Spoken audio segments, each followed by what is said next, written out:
kita gitu ya, yaitu yang sudah dipahami dengan baik oleh banyak orang adalah yang namanya metabolisme dari karbohidrat. Kita akan mulai dari metabolisme karbohidrat dulu. Jadi di metabolisme karbohidrat di awal ya, nanti Anda memakan sesuatu, katakanlah tepung atau pati atau nasi gitu ya, segala macam.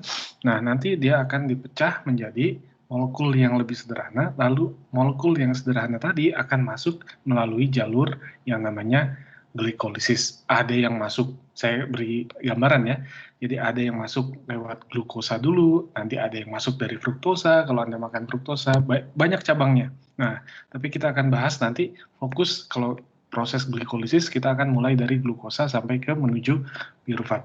Nah, nanti kita akan bahas itu. Nah, dari sana ya terjadi proses pemecahan molekul yang lebih besar menjadi lebih kecil. Targetnya adalah suatu molekul yang namanya pirufat. Kalau Anda hafal struktur pirufat, ada yang hafal? Itu adalah rantai C3 ya. Nah, ini saya kasih lihat langsung di sini aja gitu ya. C-nya 3, gampang lihatnya. Pyruvate structure. Ini C-nya 3, lihat. 1. Nah, di sini dia. Jadi di bagian tengahnya adalah gugus karbonil, bagian bawahnya nanti adalah gugus COO- karboksilat, lalu di atasnya adalah CH3. Nah, strukturnya kira-kira pirufat seperti ini. Anda ingat-ingat lagi, ya ada 3 di ujung sininya, di tengahnya ada karbonil, ya di salah satu bagian ada gugus karboksilat, lalu ada gugus metil di salah satu bagiannya. Nah, itu adalah struktur dari pirufat. Nah, sekarang kita akan lihat ya nanti dari pirufat itu dia akan ditakdirkan, ada beberapa takdir gitu ya. Ada pirufat yang mengalami proses lanjutan dari glikolisis, dia akan masuk ke siklus asam sitrat gitu ya, atau siklus TCA atau siklus Krebs Anda kenal. Nah, lalu ada kemudian difosforilasi oksidatif sehingga dilepaskan CO2 dan H2O sehingga dihasilkan energi. Nah, pirufat itu merupakan suatu intermediat dalam berbagai macam proses. Nah, pirufat nanti ya sebagian ada yang dijadikan intermediat, nanti ada juga yang misalkan ketika berlangsung respirasinya, prosesnya anaerob, nah nanti ada yang dirubah misalkan menjadi laktat, ada yang diubah lebih lanjut menjadi etanol.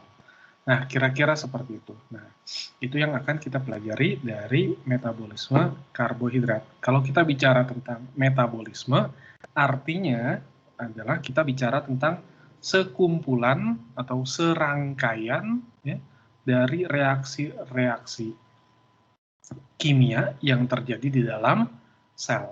Ya, itu adalah metabolisme. Nah, nanti Anda kenal metabolisme dibagi menjadi 2, ada yang masuk ke dalam kelas katabolisme, ada yang masuk ke dalam anabolisme. Ya, untuk mengingatnya simple, Anda tinggal ingat aja ABCD. ABCD. Anabolism, biosintesis, gitu ya. C-nya catabolism, degradation. Artinya, ketika ada suatu proses memecah, ya, yang terjadi pemecahan dari molekul yang besar menjadi molekul yang lebih sederhana, maka itu adalah proses degradasi. Degradasi, maka proses tersebut kita sebut sebagai proses katabolisme. Sedangkan proses kebalikannya, yaitu anabolism, dia adalah proses yang menyusun dari molekul-molekul kecil menjadi molekul-molekul yang lebih besar atau lebih kompleks. Nah, itu yang namanya anabolism, biosintesis, ABCD. Cukup ingat seperti itu. Nah, ketika kita bicara proses glikolisis, maka ini adalah proses katabolismenya. Nah, nanti akan kita pelajari juga proses kebalikan dari glikolisis. Ada yang namanya gluconeogenesis. Jadi, ketika Anda sudah memiliki cukup banyak energi, lalu tubuh Anda nggak mungkin mecah memecah glukosa tadi menjadi energi, proses ke bawah gitu ya. Maka nanti akan disimpan ya. Maka akan dibentuk dari molekul-molekul kecil, dibentuk nanti ke glukosa, glukosa nanti bisa disimpan ke dalam molecular storage yang sudah pernah kita bahas bersama ya dalam glikogen kalau untuk kita ya. Untuk tumbuhan nanti ada yang dalam amilosa, amilopektin dan sebagainya. Nah, sebelum masuk ke proses glikolisis, saya ingin kasih gambaran dulu rangkaian dari proses-prosesnya secara garis besar. Jadi kita akan nonton video dulu aja, santai ya. Nanti untuk proses-prosesnya kita bisa bahas lebih cepat jadinya. Oke, mohon responsnya, feedbacknya, apakah suaranya terdengar jelas atau terdengar tidak jelas untuk ini. Coba bentar ya, 5 detik saya nyalakan. Terdengar, Pak. Jelas, Pak. Jelas, Pak. Jelas ya? Jelas ya. Oke, jadi saya bisa mulai sekarang. Nah, ini adalah gambaran besar tentang materi yang akan kita pelajari. Nah, silakan diperhatikan. Begins. The process of digestion results with carbohydrates and other molecules being removed from the consumed food and transported into the bloodstream. From there, nutrients like the carbohydrate glucose will leave the bloodstream through a capillary wall and enter a tissue cell. Once inside the cell, cellular respiration will completely oxidize the glucose molecule, releasing high-energy electrons. The overall goal is to make ATP, a storage form of energy for most cells. Cellular respiration is a 4-stage process that begins with glycolysis. Glycolysis literally means splitting sugars, and it is the first step of cellular respiration, occurring in the cytoplasm of the cell. Glycolysis consists of 2 distinct phases, an energy investment phase and an energy harvesting phase. In the energy investment phase, 2 ATP molecules transfer energy to the glucose molecule, forming a 6-carbon sugar diphosphate molecule. This molecule splits, and the energy harvesting phase begins. During this phase, the 2 3-carbon molecules are converted to pyruvate, and ATP is formed. Glycolysis is a 10-step reaction that involves the activity of multiple enzymes and enzyme assistance. In the process, a net of 2 molecules of ATP, 2 molecules of pyruvate, and 2 high-energy electron-carrying molecules of NADH are produced. When oxygen is present, the pyruvate molecules and NADH enter the mitochondria, and the next stage of cellular respiration begins. The next stage of cellular respiration involves the movement of pyruvate into the mitochondria, where it undergoes oxidation. Each pyruvate molecule is converted into a compound called acetyl-CoA. In the process of pyruvate oxidation, electrons are transferred to NAD, producing NADH, and a carbon is lost, forming carbon dioxide. The next stage is the citric acid cycle, also called the Krebs cycle. Here, acetyl-CoA will bind with a starting compound called oxaloacetate, and through a series of enzymatic redox reactions, all carbons, hydrogens, and oxygens in pyruvate ultimately end up as carbon dioxide and water. The pathway is called a cycle because oxaloacetate is the starting and ending compound of the pathway. For every glucose that enters glycolysis, the cycle completes twice, once for each molecule of pyruvate that entered the mitochondria.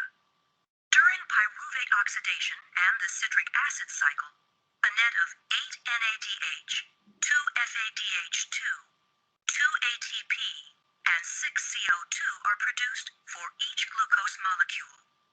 In order to understand how the majority of the energy is produced by aerobic respiration, we need to follow the NADH and FADH2 molecules to the next stage, the electron transport chain. The electron electron transport chain is a series of membrane-bound carriers in the mitochondria that pass electrons from one to another. As the electrons are transferred between the membrane proteins, the cell is able to capture energy and use it to produce ATP molecules. Proteins in the chain pump hydrogen ions across a membrane. When the hydrogen ions flow back across the membrane through an ATP synthase complex, ATP is synthesized by the enzyme ATP synthase. Oxygen acts as the terminal electron acceptor. By accepting electrons, oxygen is reduced to form water, a byproduct of the electron transport chain. All the high-energy electron carriers from the previous stages of cellular respiration bring their electrons into the chain. From this, the bulk of ATP from the entirety of cellular respiration is produced, a net of 32 to 36 ATP. In summary, we have seen how the four stages of cellular respiration are responsible for converting the energy found in the glucose molecule into ATP, the energy battery of the cell. On average, 36 ATP molecules are produced per glucose molecule that entered the cell.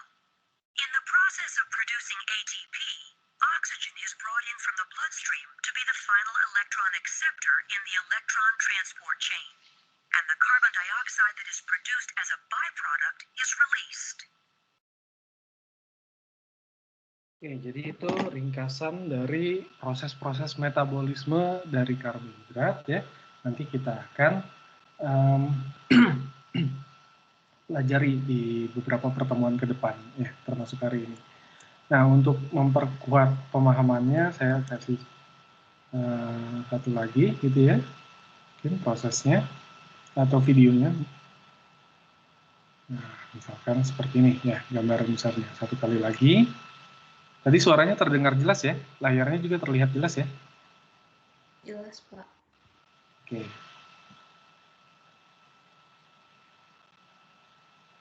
As this mountain biker heads up the trail, the breakfast he ate this morning is being burned to power his bike ride. His breathing rate increases as his leg muscles demand more oxygen to burn more fuel. Let's zoom down to where this fuel is burned, our cells. Here, the blood vessel on the left delivers fuel and oxygen to a single muscle cell. In cellular respiration, energy and fuel is converted to ATP, shown here as starbursts. Most ATP is made in the cell's mitochondria. ATP powers the work of the cell, such as contraction. Let's take a closer look at how ATP is produced from a molecule of glucose, our fuel. Only the carbon skeleton is shown to keep things simple. The first step is called glycolysis, and it takes place outside the mitochondria. To begin the process, some energy has to be invested. Next, the molecule is split in half. Now, the molecule NAD+, an electron carrier, picks up electrons and hydrogen atoms from the carbon molecule, becoming NADH. Keep track of the electron carriers.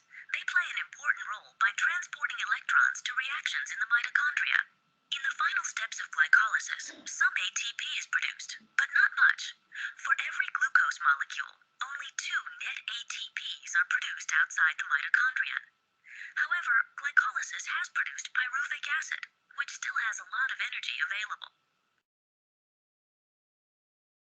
Let's follow this pyruvic acid molecule into a mitochondrion to see where most of the energy is extracted. As the molecule enters the mitochondrion, 1 carbon is removed, forming carbon dioxide as a byproduct. Electrons are stripped, forming NADH. Coenzyme A attaches to the 2-carbon fragment, forming acetyl-CoA. Coenzyme A is removed, and the remaining 2-carbon skeleton is attached to an existing 4-carbon molecule that serves as the starting point for the citric acid cycle. The new 6-carbon chain is partially broken down, releasing carbon dioxide. Several electrons are captured by electron carriers, and more carbon dioxide is released. The carbon dioxide that you exhale comes from the reactions of cellular respiration. 2 ATPs are produced by the citric acid cycle for each molecule of glucose. At this point, only a small number of ATPs have been produced. However, more energy is available in the electrons that are being transported by electron carriers. While the citric acid cycle starts another round, let's follow an electron carrier to the next step in the process. Electron carriers such as NADH deliver their electrons to an electron transport chain embedded in the inner membrane of the mitochondrion. The chain consists of a series of electron carriers, most of which are proteins that exist in large complexes. Electrons are transferred from one electron carrier to the next in the electron transport chain. Let's take a closer look at the path electrons take through the chain. As electrons move along each step of the chain, they give up a bit of energy. The oxygen you breathe pulls electrons from the transport chain, and water is formed as a byproduct. The energy released by electrons is used to pump hydrogen ions, the blue balls, across the inner membrane of the mitochondrion, creating an area of high hydrogen ion concentration. Hydrogen ions flow back across the membrane through a turbine. Much like water through a dam, the flow of hydrogen ions spins the turbine, which activates the production of ATP. These spinning turbines in your cells produce most of the ATP that is generated from the food you eat. The process you've just observed, cellular respiration, generates 10 million ATPs per second in just one cell. That ATP can power a biker up the trail, or it can power your brain cells as you learn challenging biology topics. Oke, nah itu adalah gambaran besarnya ya. Jadi proses-proses yang terjadi. Nah, kita hari ini hanya bahas di bagian glikolisis. Tadi kita bicara tentang metabolisme. Metabolisme diperlukan untuk apa? Dari gambaran di sini. Kenapa tubuh kalian perlu melakukan metabolisme? Untuk apa? Untuk memasak energi, Pak. Untuk membentuk energi, atau secara umum ya supaya Anda masih tetap hidup gitu kan ya. Nah, untuk mempertahankan, menjaga kelangsungan hidup selnya ya, butuh energi otomatis. Nah, didapatkannya dari proses metabolisme. Nah, untuk metabolisme di bagian tahap awal, metabolisme karbohidrat, nah kita akan bicara tentang proses yang namanya glikolisis ya. Tadi udah dibahas, ini terbentuk atau dibangun, disusun dari dua kata ya, dari gliko ya, dari glukan ya, artinya gula manis gitu ya. Lisis itu adalah pemutusan gitu ya. Jadi glikolisis adalah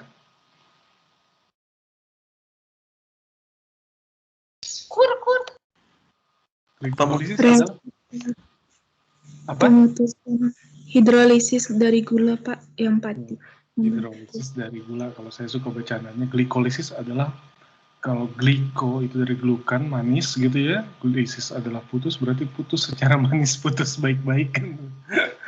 Candaan itu. Nah, glikolisis adalah kita proses memecah gula ya. Gula kita pecah, nah nanti hasilnya adalah, nanti endingnya adalah berupa molekul yang berkarbon 3 tadi, yang kita sudah kenal yang namanya pirufat. Anda bayangkan strukturnya, kalau Anda bisa bayangkan strukturnya akan mudah untuk mengamati proses glikolisis ini. Ya, pirufat di sini C-nya 3, satu bagian ada COO minusnya, ya, yang satu bagian ada di tengahnya ada karbonilnya, lalu di sini ada CH3. Nah, kita akan mulai masuk ke bagian glikolisis. Ya. Glikolisis terjadinya di mana?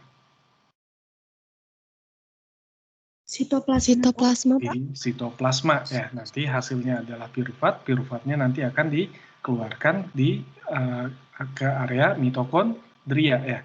Nah, sekarang kita lihat dulu. Nah, pemanfaatan gula. Nah, kalau misalkan kita ada memiliki gula ya, maka tubuh akan bisa memanfaatkannya ya, bisa dimanfaatkan untuk storage ya, kita udah bahas ini sebelumnya. Lalu untuk synthesis of structural polymers ya, untuk extracellular matrix, untuk dinding sel dan segala macam, ini fungsi di karbohidrat kita udah pernah bahas. Lalu ada yang sebagian dijadikan dioksidasi ya via pentosa fosfat pathway ya, menjadi molekul yang namanya ribosa 5-fosfat, nanti kita akan bahas kalau sempat.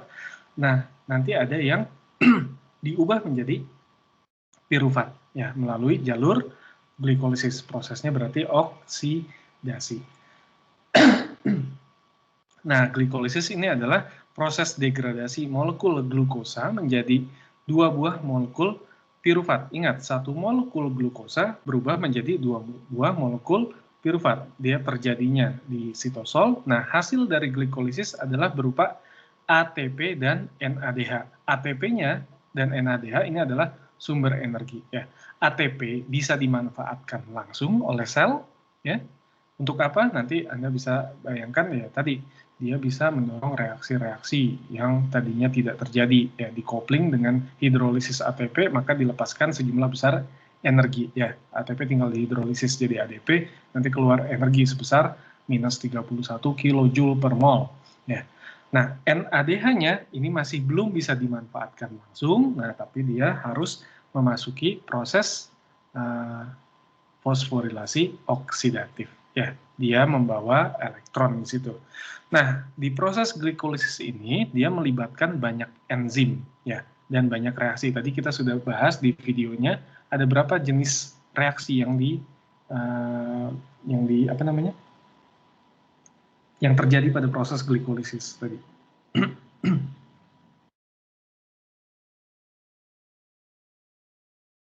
Ada berapa? 10. Ada 10 ya. Ada 10 jenis reaksi yang terjadi pada tahap glikolisis dan kita bisa bagi menjadi 2 tahapan utama. Yang pertama kita sebut sebagai 5 di awal, itu adalah proses investasi energi, artinya kita nombok energi dulu ya. Lalu kemudian baru masuk ke fase pemanenan energi. Nanti kita akan lihat lebih detailnya seperti apa. Ya. Nah, glikolisis kita bisa bagi juga menjadi 2 ya. Ketika prosesnya aerobik ya, banyak oksigen di sana ya, maka terjadi proses glikolisis. Kalau secara aerobik maka glukosa akan dirubah menjadi 2 buah molekul pirufat. Di awal diinvestasikan 2 ATP gitu ya. Lalu terlibat juga 2 NAD plus dan 4 ADP plus 2 PI. Nah, hasilnya adalah pirufat tadi 2 buah molekul dan ditambah dengan 2 ADP ya.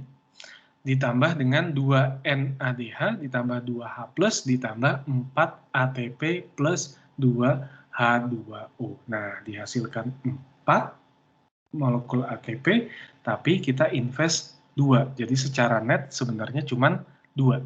Nah, itu kalau aerobik ya, kita dalam kondisi biasa seperti ini gitu ya, bernafas, makan, terus bernafas seperti biasa. Nah, itu aerobik. Maka dia akan terjadi seperti ini. Tapi kadangkala ada juga proses-proses yang terjadi pada proses ini adalah reaksi totalnya. Nah, ada juga proses dalam reaksi yang namanya anaerobik ketika kondisi kekurangan oksigen ya. Anda bisa lihat nanti proses-proses fermentasi itu adalah kondisi-kondisi anaerobik. Makanya ketika melakukan fermentasi biasanya ditutup ya, ditaruh di baskom, ditambahkan starternya segala macam, raw materialnya dikasih, substrat awalnya gitu kan ya. Lalu kemudian ditambahkan sesuatu gitu, lalu kemudian ditutup, diperam seperti itu. Nah, supaya apa? Supaya terjadi proses anaerobik. Di tubuh kita terjadi nggak? Ya, kalau misalkan Anda berolahraga kuat gitu ya, berolahraga keras, Anda lari kencang gitu ya, nah itu nanti prosesnya jadi berubah menjadi ke anaerobik. Ya. Nah, sampai sini dulu ada pertanyaan? Tidak ya? Maka bisa saya lanjut. Nah, kalau posisinya anaerobik, nanti hasilnya adalah berupa etanol atau bisa berupa laktat. Makanya ketika Anda berolahraga biasanya badan itu agak sedikit pegal-pegal. Kenapa? Karena terjadi proses anaerobik, nah dihasilkan laktat, asam laktat di situ. Nah, dihasilkan laktat, nah itu nanti efeknya sedikit membuat badan Anda agak sedikit pegal-pegal gitu ya. Nah, ini proses gambaran umum untuk glikolisis dari tahap pertamanya, 5 tahap awal. 5 tahap awal tadi disebut sebagai fase investasi energi. Maksudnya investasi energi, ya kita memerlukan energi untuk menjalankan proses proses di sini. Kalau kita lihat 5 tahap awal itu dari mana? Anda punya molekul yang namanya glukosa, bayangkan glukosa ya. Coba sambil Anda gambarkan glukosa dalam bentuk struktur Fischer-nya ya, struktur ikannya, tulang ikannya, Fischer ya. Di atasnya CHO ya, aldehid, C1-nya, C2-nya ada OH di sebelah kanan, C ketiganya ada OH sebelah kiri, di bawahnya yang keempat ada OH sebelah kanan, di C kelima ada OH lagi sebelah kanan, lalu di bagian bawah ada CH2OH.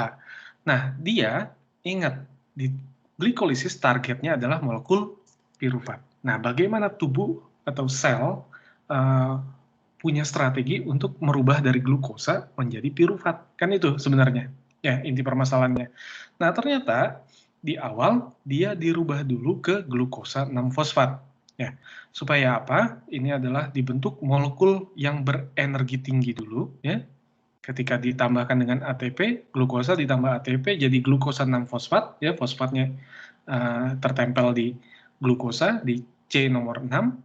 Lalu ditambah dengan hasilnya adalah ADP gitu ya, ditambah dengan ADP. Nah, dari sini dengan bantuan enzim yang warna biru ini adalah nama-nama enzimnya. Nah, dia akan dirubah dulu ke fruktosa 6-fosfat. Coba kita gambarkan sekarang. Sorry bentar. Kita gambarkan struktur Fischer-nya dulu. Ngapain dari glukosa ke glukosa 6-fosfat terus ke fruktosa 6-fosfat? Buat apa sih? Gitu kan? Kita lihat. Kita mulai dari CHO di sini ya. Lalu lalu di sini OH, di sini OH, H-nya lengkapi sendiri. Harus lengkap ya strukturnya. Nah, ini CH2OH. Nah, dia dirubah ke glukosa 6-fosfat. Nah, dia dirubah ke glukosa 6-fosfat. Berarti akan jadi seperti ini. Tahunya dari mana? Ini dari hasil elusidasi struktur. Ya, dari hasil eksperimen. Dibuat serangkaian eksperimen. Pada setiap tahapnya diberhentikan prosesnya. Secara in vitro gitu ya. Diberhentikan, lalu diambil senyawanya, dicek strukturnya seperti apa. Nah, ternyata fosfatnya tertempel di C6, CH2, ini OH, nah ini jadi O, ini PO4, gitu ya. Nah, di sini, atau saya gambarkan PO4 atau saya gambarkan P aja lah di sini biar gampang.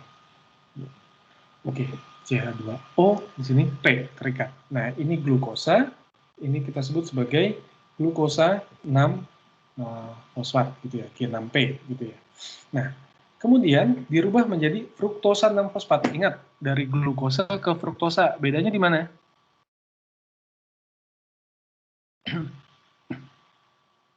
Glukosa dengan fruktosa merupakan isomer. Bedanya di mana? Oh, 1 cincin 5 yang. Oh, dia cuman berupa isomerisasi di sini ya, dengan di sini. Maka ini akan berubah, atasnya jadi CH2OH ya, bawahnya di sini. Sorry, ini nggak boleh dituliskan seperti ini karena sudah bukan chiral lagi, maka harus digambarkan C-nya. Nah, O gitu ya. Berikutnya kiri, kanan, kanan itu adalah fruktosa kan? Nah, di sini CH2O, ini gugus P. Nah, di sini fruktosa 6-fosfat, F6P kita ambil. Nah, coba lihat. Anda bayangkan di sini sudah ada bentuk piruvatnya belum?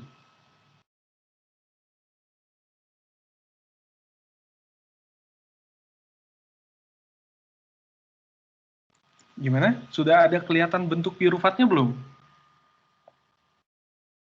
Baru gugus karbonil. Belum. Di bagian sini ya, di bagian sini mulai ada bagian piruvatnya. Anda bayangkan di sini C, lalu di sini C. Nah, piruvat kan di C2-nya itu rangkap O. Lalu di sini CH3. Kalau piruvat kan seperti itu, cuman di sini karbonil nanti. Ya. Nah, bagaimana sel melakukan strategi? Ya, tubuh kita melakukan strategi. Ya, bukan tubuh kita melakukan strategi, bagaimana Allah udah mendesainkan seperti ini bagusnya gitu ya. Ini ada C6, piruvat C3. Berarti nanti suatu saat yang targetnya adalah C di sini, 1, 2, 3. Nah, harus ada proses pemisahan di sini, gitu kan ya? Supaya jadi piruvat. Nah, ini kita masih belum masuk. Nah, dari F6P, dari fruktosa 6-fosfat, kemudian diubah lagi menjadi fruktosa 1,6 bis fosfat. Ya, F1,6 BP. Ya, F1,6 BP. Nah, ini strukturnya ya sama. Nah, Anda lihat sini ada fosfat, di sini ada fosfat, di sini jadi seperti ini gitu ya. Nah, kemudian dengan bantuan enzim aldolase maka dipecah sekarang. Dipecahnya di bagian mana? Anda lihat di sini, dia pecah di sini. Nah, gitu ya. Dipecah dengan bantuan enzim aldolase, maka akan muncul molekul yang namanya gliseraldehid 3-fosfat, yang strukturnya ini dari sisi sebelah mana? Yang ini. Ya, dari C456, lihat. Nah, ini yang kita sebut sebagai gliseraldehid 3-fosfat. Taunya dari mana? Anda sudah kenal waktu pas belajar tentang asam amino. Kita bandingkan L dan D-nya, suatu asam amino dari molekul yang namanya gliseraldehid. Ya, CHO di C1, lalu OH, gitu kan? Lalu berikutnya CH2OH, kan gitu ya. Nah, ini adalah gliseraldehid. Nah, cuman ini diganti OH-nya dengan O fosfat. Maka di sini gliseraldehid 3-fosfat. Nah, dipecah, lihat 3, 2, 1-nya, ya, karbon C, 3, 2, dan 1-nya, ini molekulnya jadi seperti ini. Ya, CH2O mengikat fosfat, lalu ada C, ya, C2-nya mengikat karbonil di sini. Ya, karbonil, lalu CH2OH. Nah, ini molekul yang namanya dihidroksiaseton fosfat. Udah mulai kelihatan kerangka piruvatnya? Mohon maaf, suaranya kecil banget. Sudah? Sudah, Pak. Udah ya? Nah, sudah mulai kelihatan. Di sini ada karbonil, lalu di sini ada CH2OH. Berarti kalau CH2OH nanti targetnya adalah kita bisa oksidasi. Kalau alkohol dioksidasi akan menjadi apa?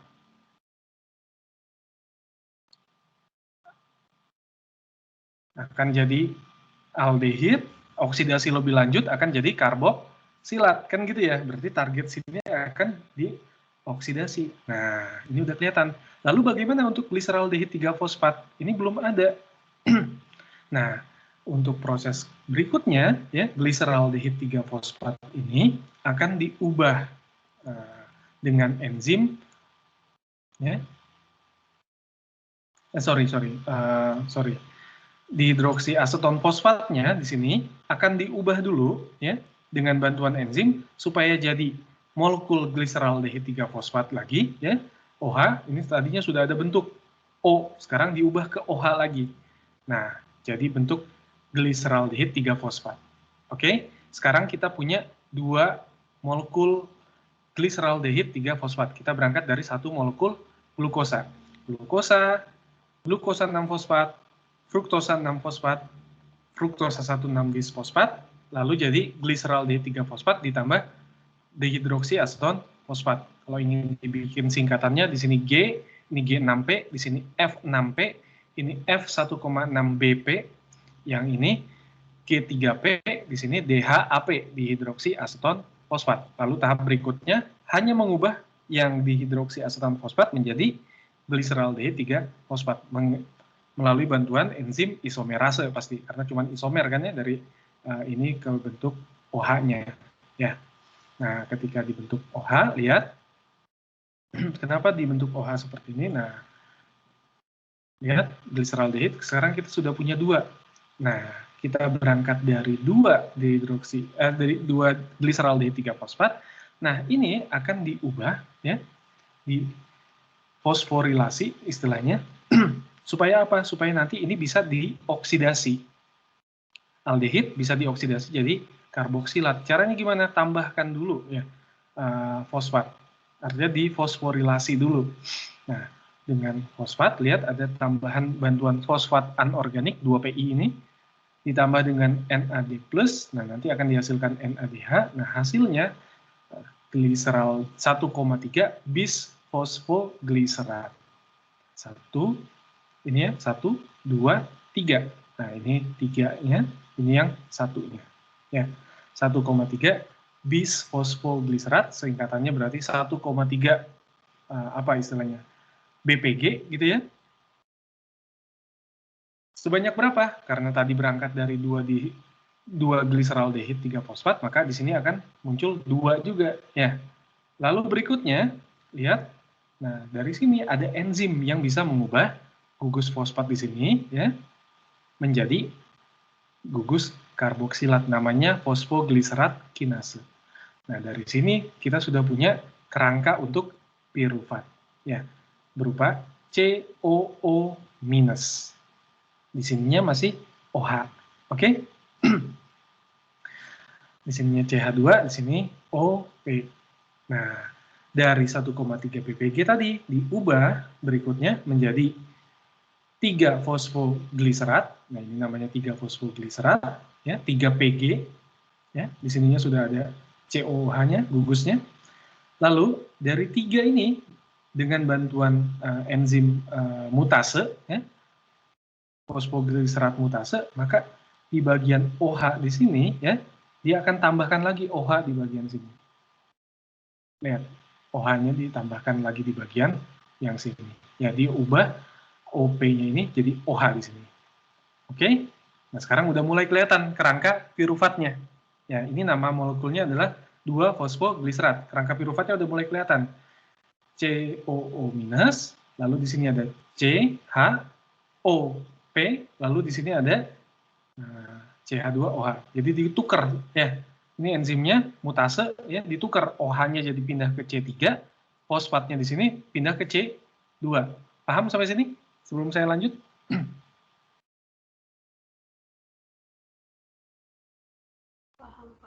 Paham, Pak. Paham ya? Nah, sekarang kita lihat berikutnya 2 fosfogliserat. Nah, ini 2 fosfogliserat tadi ya akan diubah menjadi 2 buah molekul fosfoenol pirufat ya. Ini yang kita sebut sebagai PEP ya. Ini dari 3 Pg jadi 2 Pg jadi PEP, fosfoenol pirufat dengan bantuan enzim enolase ya. Di sini lihat OH-nya nah dirubah jadi apa istilahnya, tautomerisasi enol ya, dari OH ya dengan bentuk ini namanya proses enol apa namanya kalau di organik, lupa saya. Tautomerisasi enol ya, benar ya? Lupa saya nama jelasnya, nanti cek namanya, saya lupa tiba-tiba nih. Nah, jadi dari OH sini ya bisa lepas, nah maka di sini akan jadi rangkap. Lihat ini namanya fosfoenol pirufat. Ini masih molekul berenergi tinggi. Lihat molekul berenergi tinggi. Nah kemudian tahap berikutnya dirubah menjadi pirufat dengan enzim pirufat kinase. Di sini jadi rangkap O, di sininya akan jadi rangkapnya hilang, maka di sini jadi CH3. Nah ini kita dapat. Anda bisa lihat nih. Ketika ditempeli gugus fosfat, ya, ATP ini adalah molekul berenergi tinggi. Ketika ditempeli gugus fosfat, maka di sini molekul berenergi tinggi, ya, molekul berenergi tinggi, ya, ditempeli lagi jadi molekul berenergi tinggi, nempel 2 fosfat, dipecah masih molekul berenergi tinggi, kemudian dirubah jadi gliseraldehid 3 fosfat, molekul berenergi tinggi, ya, kemudian diubah masih juga berenergi tinggi. Nah lihat, ketika fosfatnya dihilangkan 1 buah, maka ada molekul energi tinggi dihidrolisis, kan seakan-akan seperti itu. Nah proses hidrolisisnya di sini, nah lihat ADP, maka ini akan bukan hidrolisis, fosfatnya dilepas, maka ditangkap oleh molekul yang namanya ADP. Maka di sini dapat molekul yang namanya ATP. Nah, ini diproduksi ATP. di tahap ke-7, di reaksi ke-7. Lalu berikutnya, di sini fosfatnya masih ada, fosfatnya masih ada, fosfatnya masih ada, nah sekarang hilang. Nah, fosfatnya tadi pasti ditangkap dengan ADP, ya, menghasilkan ATP di reaksi nomor 10. Jadi kalau kita bagi, ini adalah fase investasi energinya, 5 tahap awal. Fase investasinya ada di tahap ke-1 dan ke-3, ya, dari glukosa menuju glukosa 6-fosfat, dan dari F6P menjadi F1,6BP. Dia butuh ATP, ya, butuh hidrolisis ATP di sini. Nah, berikutnya di fase pemanenan energi, 5 reaksi terakhirnya, 6, 7, 8, 9, 10, maka di tahap ke-7-nya itu adalah pemanenan pertamanya, di tahap ke-9 pemanenan kedua. Sorry, 10 maksud saya. Ya, di tahap ke-10. Nah, kira-kira seperti itulah proses glikolisis.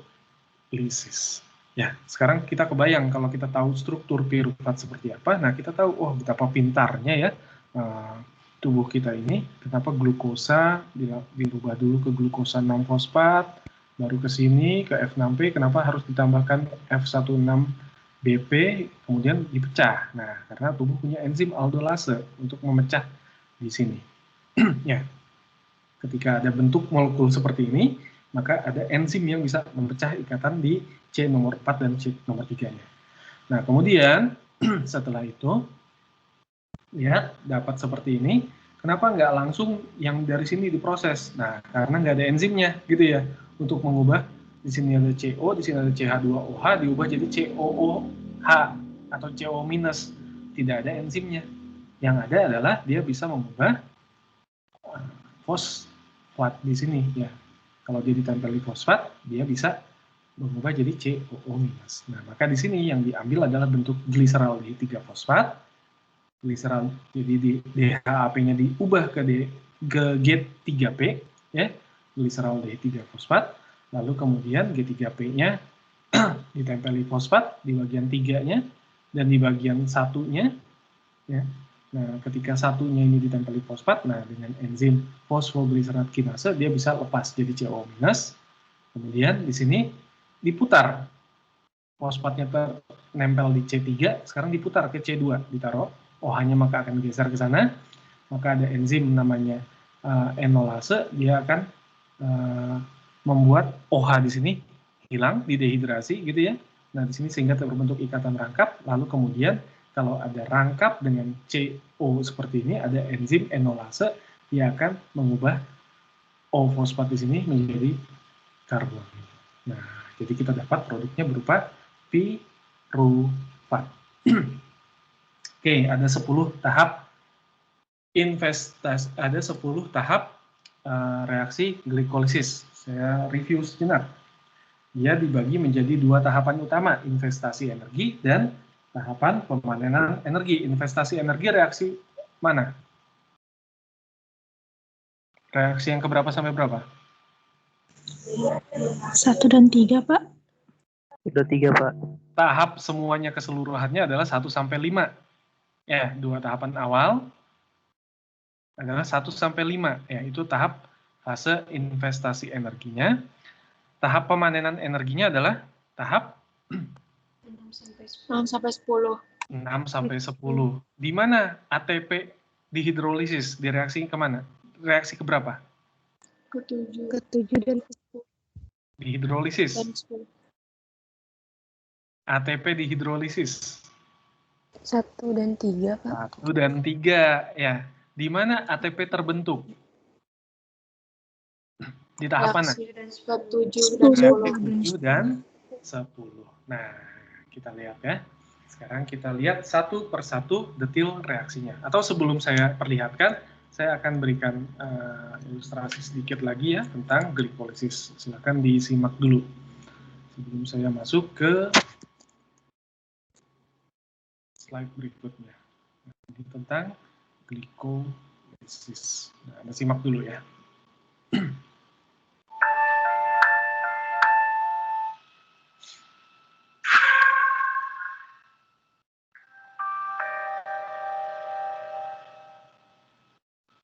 ATP is the key energy molecule for all biological organisms. One source of ATP is glycolysis, a series of reactions that break down sugars while producing ATP. Glycolysis is a series of 10 reactions that converts sugars, like glucose, into 3-carbon molecules called pyruvate. Glycolysis is an important pathway for cells because it produces ATP and other products such as. Nah, itu lihat ya, diproduksi 4 buah ATP. Tapi ingat, kita investasi 2 molekul ATP. Ya. ADH and pyruvate that can be used later to produce more ATP. Nah, ada piruvat di situ, lalu ada NADH. Nah, nanti itu akan diproses lebih lanjut. NADH-nya nanti bisa masuk ke proses fosforilasi oksidatif, gitu ya. Nah, piruvatnya diproses lebih lanjut, diubah dulu ke asetil-CoA, lalu masuk ke siklus asam sitrat, lalu kemudian nanti bisa masuk ke menghasilkan NADH lagi. Nah, nanti baru bisa diproses lagi ke proses yang namanya fosforilasi oksidatif. ATP for a cell. This key process takes place in the cytosol of the cell. Let's take a look at an overview of the key steps of glycolysis and focus on the input and output molecules. The first 5 steps of glycolysis convert a 6-carbon sugar, glucose, into 2 3-carbon sugars, glyceraldehyde 3-phosphate. To do so, ATP is consumed in the first and third steps. Both of these chemical reactions are catalyzed by an enzyme known as a kinase, and both reactions are irreversible. Nah, Anda bisa lihat ya, enzim yang terlibat itu adalah enzim kinase. Kita sudah pernah belajar tentang isi number gitu ya. Isi number di bagian enzim, Anda waktu itu kenal ada klasifikasi enzim. Ya, ada 6 klasifikasi utama dari enzim. Ada transferase, terus kemudian ada hidrolase, ada liase, ada ligase, lalu nanti ada isomerase, dan seterusnya gitu ya. Ada oksidoreduktase, dan seterusnya. Nah, kira-kira kalau kinase ini masuk ke kelas yang mana?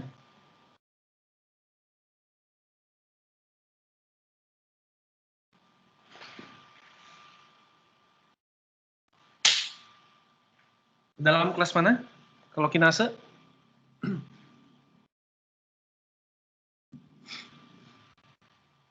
Coba. Hidrolase. Oh iya ya, Priyanka mau jawab apa? Hidrolase, Pak. Kenapa sih, Pak? Hidrolase. Coba lihat reaksinya.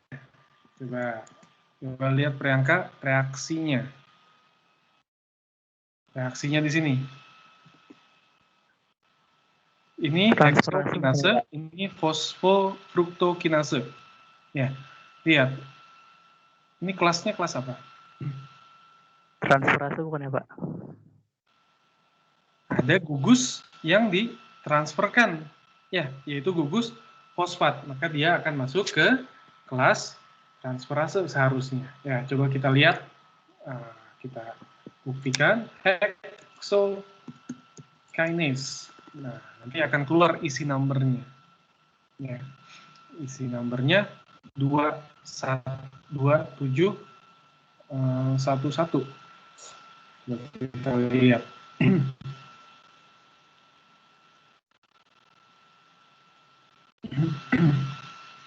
Nah, di sini Priyanka kelihatan ya, transferase. Ya, terbukti ya, paham?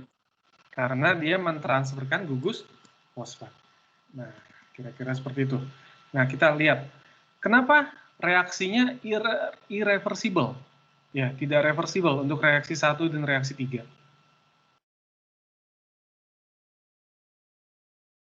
Siapa yang mau coba jawab?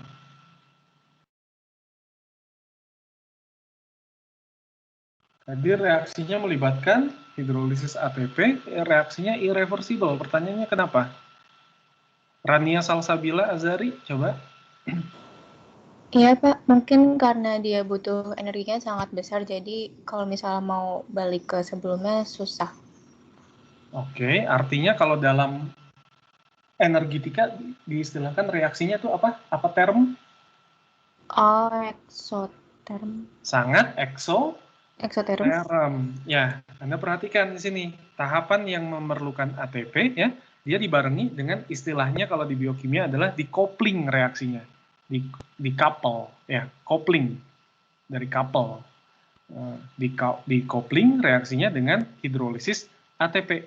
Ingat ATP di hidrolisis itu tenaganya, itu energinya adalah sangat-sangat besar ya. 1 mol ATP dihidrolisis menjadi ADP plus PI itu menghasilkan energi sebesar minus 31 kJ per mol ATP. Nah, minus 31 itu sangat-sangat besar ya. Maka otomatis reaksi di sini akan sulit untuk balik ya. Makanya di sini reaksinya tandanya adalah irreversible. Kita lanjut ya, kalau sudah paham.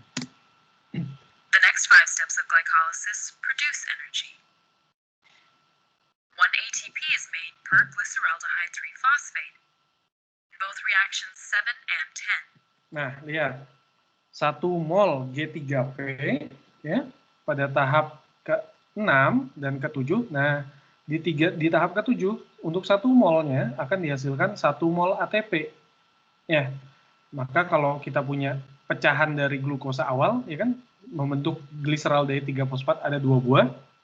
Nah, maka akan dihasilkan 2 ATP di tahap 7.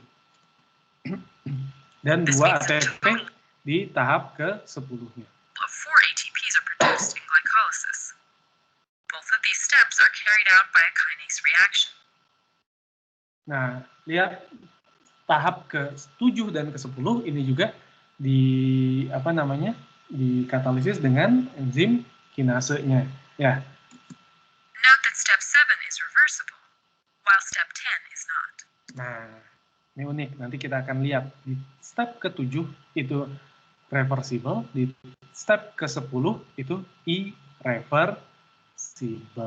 Nah, nanti Anda akan pahami bahwa banyak proses ya, itu nanti akan terkait pengendalian metabolisme itu akan dilakukan oleh sel dengan mengatur reaksi-reaksi yang tidak reversible tadi. Ya, jadi kira-kira seperti itu. Misalkan tadi ada heksokinase, nah nanti dilihat heksokinase inhibitornya apa. Nah, biasanya produk-produk tertentu dari metabolisme lain itu akan menjadi inhibitor untuk enzim tersebut untuk mengecek atau mengontrol laju dari metabolismenya. Jadi suatu saat tubuh kalian nggak terlalu butuh produksi energi, nah maka bisa diperlahankan proses metabolismenya, proses glikolisisnya. Dengan cara gimana? Mengatur step-step yang irreversible. Sampai sini paham?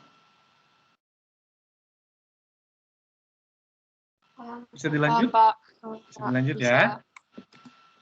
It is important to remember that the products in steps 6 through 10 are formed for each of the glyceraldehyde 3-phosphate molecules generated in steps 4 and 5. This means that a total of 2 NADH and 4 ATPs are made in glycolysis. Because 2 ATPs were spent in the early steps of the pathway, glycolysis results in a net of 2 ATPs. Oke, ini sesuai dengan yang tadi sudah kita bahas ya. Reaksi netnya 2 pirufat ditambah 2 NADH ditambah 2 ATP. Ya, karena di awal kita invest 2 ATP, di tahap akhirnya nanti kita dapat 4 ATP, dan kita jadi total kita cuma dapat 2 ATP sebenarnya. Saya lanjut. There is one more key product of glycolysis to consider, called NADH. NADH is formed in the 6th reaction by an enzyme called a dehydrogenase.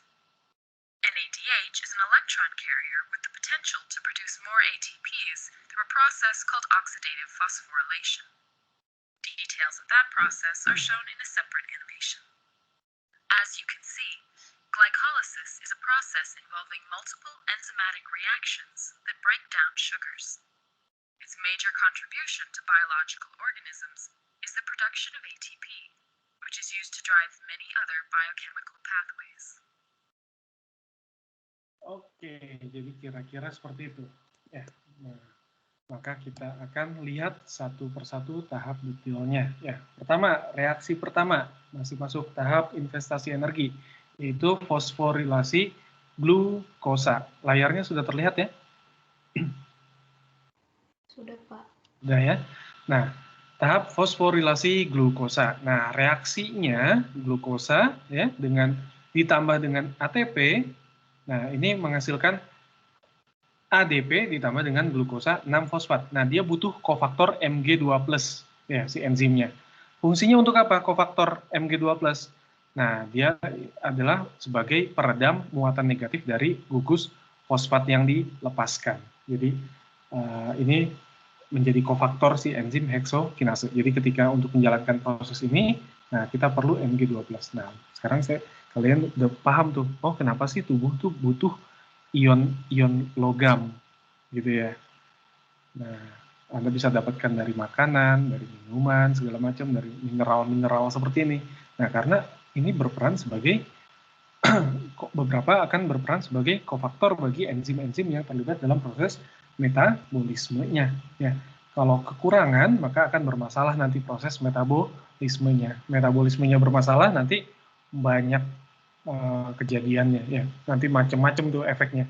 Nanti ada yang kena penyakit ini karena bermasalah di metabolisme tahap yang ini, metabolisme yang mana bermasalah menyebabkan penyakit yang mana, gitu kan ya. Nah, seterusnya. Kalau Anda lihat di sini, karena reaksi ini di-coupling ya dengan reaksi hidrolisis ATP, maka kita bisa lihat di sini delta G0 aksennya itu adalah minus 16,7 kJ per mol. Kalau saya bicara delta G0 artinya energi perubahan energi bebas Gibbs standar ya. Kalau di energetika kalau Anda ingat lagi standar itu adalah pada biasanya di suhu 25 derajat Celcius bila menggunakan reaksi maka itu adalah 1 molar konsentrasinya kan gitu ya. Nah, kalau ada pakai aksen di biokimia biasanya ditambahkan aksen nomenklaturnya simbolnya. Aksen di biokimia ini bukan pada 25 derajat Celcius tapi pada 37 derajat Celcius. Jadi berdasarkan suhu dari sel. Nah, reaksi ini reversible. Lihat tandanya di sini. Ya, reaksi tidak spontan dikopling dengan reaksi hidrolisis ATP menjadi ADP sehingga reaksinya menjadi spontan. Oke, tahap pertama simpel. Tahap kedua dari glukosa 6-fosfat menjadi fruktosa 6-fosfat ya, dari seperti ini. Kalau Anda bingung gambarkannya, gambarkan dalam bentuk struktur Fischer-nya, nanti lebih mudah juga ya. Nah, dari sini, nah ini adalah proses isomerisasi gitu ya. Maka enzim yang terlibat adalah fosfoheksos isomerase ya. Nah, dengan bantuan Mg2+. Lihat di sini reaksinya reversible. Delta G0 aksennya 1,7 kJ per mol. Positif. Kalau positif, artinya reaksi akan bergeser kemana? Lebih suka ke kanan atau ke kiri?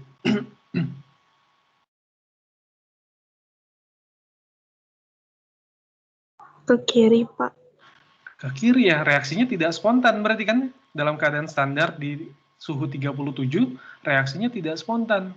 Nah, Anda bayangkan, Anda punya rangkaian reaksi seperti ini, reaksi keduanya nggak spontan. Harusnya sudah berhenti. Benar nggak? Tapi kenapa dia bisa tetap lanjut ke reaksi ketiga?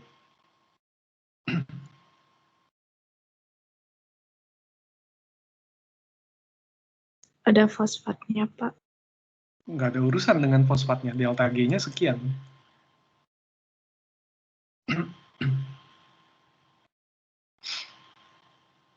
Dibantu enzim, Pak. Kenapa? Saya nggak pakai headset, jadi suara kalian agak sedikit kecil. Mohon maaf, boleh diperbesar suaranya? Kenapa? Ini masih tetap bisa berlangsung ke reaksi berikut? Karena?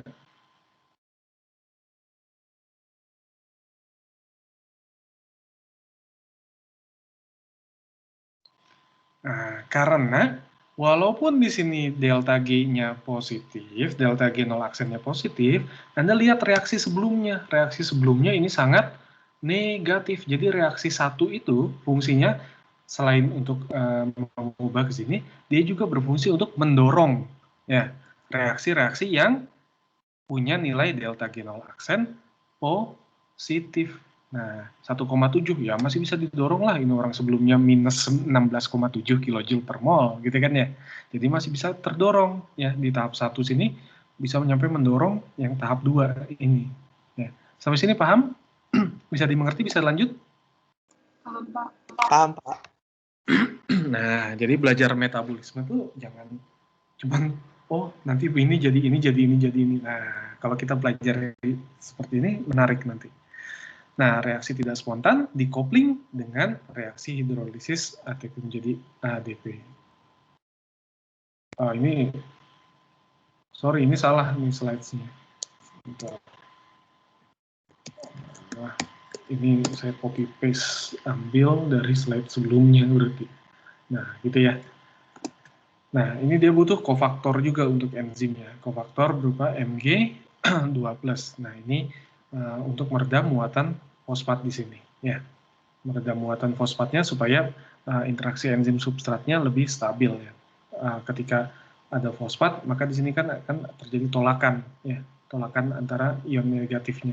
Maka dia diredam dulu dengan kofaktor Mg2+ yang terikat di enzim fosfoheksos isomerase. Nah, tahap ketiga, nah ini kita sekarang produknya dari F6P, tahap ketiga ada yang masih ingat tadi? F6P dirubah menjadi F16. F1,6 bis ya, pakai S, bis fosfat. Nah, ya, menjadi F16 bis fosfat. Ya. Nah, ini penamaannya pakai S kalau untuk fosfat, ya kalau 2 bis jadinya. Nah, fruktosa 6 fosfat ya dengan bantuan ATP, hidrolisis ATP ya, butuh kofaktor Mg2+ juga pasti ya, karena ada fosfat tadi.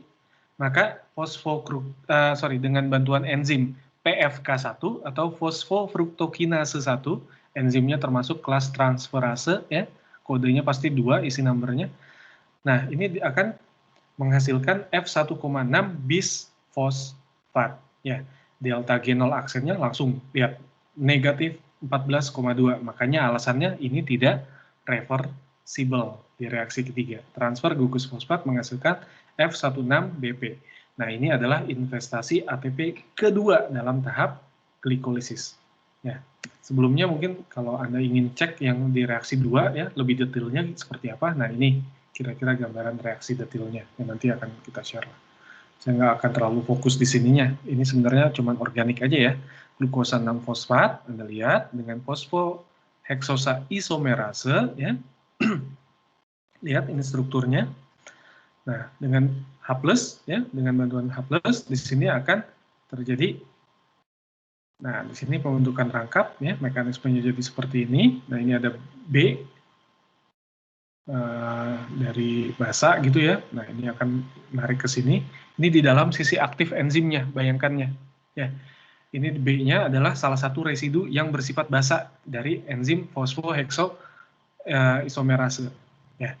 Nah, di sini akan berikatan sini sehingga ini akan lepas, maka ini akan jadi rangkap. Ya, ini ditarik, enzimnya sekarang jadi keadaan terprotonasi, ya, salah satu residunya aktifnya. Nah, di sini nanti H-nya akan lepas jadi H+, seperti ini. Nah, setelah itu, kemudian dia akan jadi seperti ini, lalu dia akan berubah menjadi fruktosa 6 fosfat. Ini mekanisme lebih detail dari reaksi 2. Reaksi 3 tadi seperti ini, tahap investasi ATP kedua dalam tahap glikolisis. Reaksi keempat, ada yang masih ingat? Oh ya, Anda harus tahu reaksinya dan enzimnya. Reaksi pertama dengan enzim yang namanya heksokinase. Dulu pernah kita singgung. Heksokinase ada gambar di slide protein yang gambar enzim kalau ada substrat dia mingkem, ya kan? Mulutnya kayak seakan-akan tertutup. Ketika terbuka, ketika ada substrat dia langsung menelan, seakan-akan sedang menelan gitu ya. Yang ketika kita belajar dinamika protein atau enzim. Reaksi 1 ya, reaksinya glukosa jadi glukosa 6 fosfat ditambah ATP ya, jadi ADP. Nah, kofaktornya Mg2+, heksokinase enzim yang terlibat. Reaksi kedua G6P jadi F6P ya, pakai enzim yang namanya fosfoheksosa isomerase ya. reaksinya reversible, kofaktor Mg2+. Reaksi ketiga, enzimnya PFK1, fosfofruktokinase 1, dari F6P dirubah jadi ke F1,6 bisfosfat, F16BP. Ya, strukturnya seperti ini. Ya, di satu, ini fruktosa 6-fos. Sorry, ini reaksi ketiga, sorry. Nah ini, ya 1 sama 6-nya sudah punya. Nah, ini reaksinya irreversible lagi. Reaksi keempat, ada yang masih ingat? F16BP jadi apa? Gliseral 3 fosfat, Pak. Gliseraldehid 3 fosfat plus Dihidroaseton fosfat. dihidroksi aseton fosfat. Dihidroksi aseton fosfat. Dia akan dipecah oleh enzim enolase seperti ini. Nah, di bagian sini, maka dia akan terpecah menjadi C di sini OH, C di sini CH2OPO 3,2-, lalu ada 3, 4, 5, 6. Nah ini C, di sini CH, ya di sini CH2OPO 3-, 3,2-. Lalu yang di sebelah sininya C1-nya, ini C2-nya, ini C3-nya, ya. Nah, dipecah seperti ini. Nah, ini molekul yang namanya dihidroksiaseton fosfat yang dihasilkan dari C1, 2, dan 3. Ya. Ini gliseraldehid 3 fosfat dari 4, 5, dan 6. Caranya gimana? Secara eksperimen, tinggal kita gunakan fosfat yang sudah dilabeli saja sebenarnya. Ya, dilabel pakai radioaktif misalkan, atau pakai fluoresen, segala macam. Nah, nanti bisa dipantau. Ya, ini tuh terbentuk dari C yang satunya, ini yang 2-nya, ini yang 3-nya, gitu. Oke, kita lihat. Yang keempat, reaksinya enzimnya adalah aldolase, reaksinya reversible, delta G0 aksennya 23,8. Nah, Anda sekarang udah mulai kebayang, oh pantas reaksi keempat, delta G-nya sangat-sangat positif, delta G0 aksennya. Ya, maka untuk bisa jalan reaksi ini, maka dia butuh investasi yang besar-besaran. Ya, di sini di reaksi 1 dan berikutnya di reaksi ke-3. Ya, sehingga bisa mendorong reaksi ke-4 ini untuk mengalami proses metabolisme lebih lanjut. Sampai sini paham? Pak, saya mau tanya. Ya, silakan. Maksudnya itu investasinya itu maksudnya dari yang angka 1 sama 3 itu bisa menginvestasi yang reaksi 4 itu energinya disimpan di molekul sebelumnya atau bagaimana ya, Pak? Mendorong reaksinya. Iya, berarti itu energinya dari mana nih? Kayak dari lingkungannya aja gitu, Pak? Bukan, mendorong kesetimbangannya. Anda bayangkan ya, Anda bayangkan ini tuh reaksinya terus-menerus nih, 1, 2, 3, 4, 5, 6, 7, nyampe 10. Nah, di sininya ada dorongan kan, didorong ke bawah. Yang di sininya dorong lagi ke bawah, sehingga yang tadinya ini tidak spontan bisa terdorong lagi. Gitu. Ini reaksi berkelanjutan, bayangkannya seperti itu. Jangan bayangkan reaksinya terpisah-pisah seperti itu ya. Baik, Pak.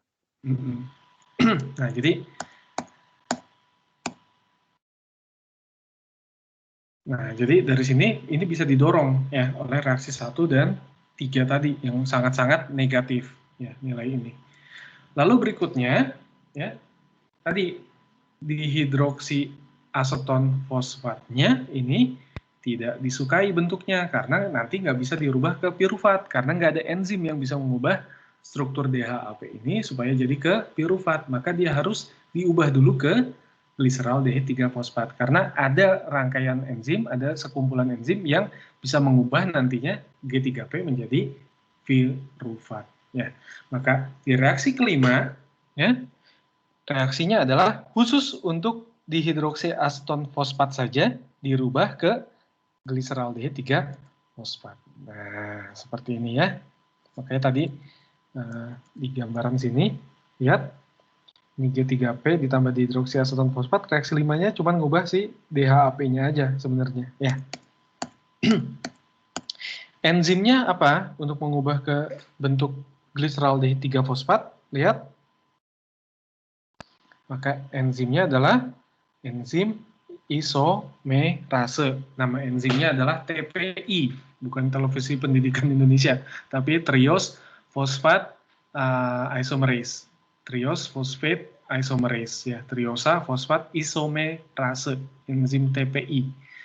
Nah, dia akan merubah ini menjadi ini. Lihat di sini CH2OH, di sini karbonil, nah dirubah ya. Jadi aldehid, di sini alkohol.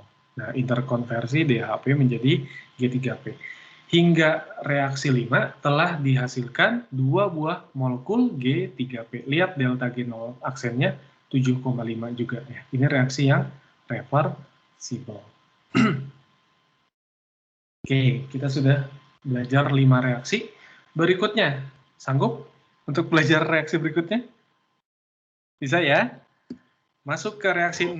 Reaksi 6-nya gliseraldehid 3 fosfat. Untuk masing-masing molekulnya diubah menjadi apa?